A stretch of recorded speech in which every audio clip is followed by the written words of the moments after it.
Alors, être directrice d'Air Paris, c'est être directrice d'une association à but non lucratif en charge de la surveillance et de l'information sur la qualité de l'air en Île-de-France. Et effectivement, c'est un engagement pour moi, c'est un engagement aussi pour mes équipes qui sont beaucoup des techniciens, des ingénieurs en environnement et qui font le choix de ce service avec une mission de service public.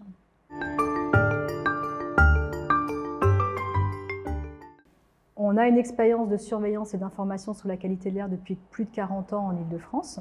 Il y a une évolution de la pollution atmosphérique en France et en Europe qui est différente de ce qu'on peut trouver en Asie. Et pour nous, c'est important de pouvoir avoir ce partage d'expérience, mais aussi d'avoir un benchmark et des retours d'expérience de ce qui se passe en Asie pour progresser et pour transférer aussi nos compétences.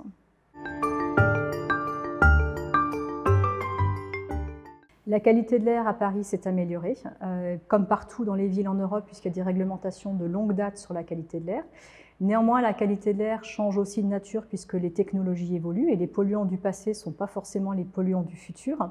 Et en Asie, on a des tendances qui sont différentes avec plutôt une augmentation de la pollution atmosphérique. D'où l'intérêt justement de ces regards croisés et de ces échanges entre les villes asiatiques et Paris.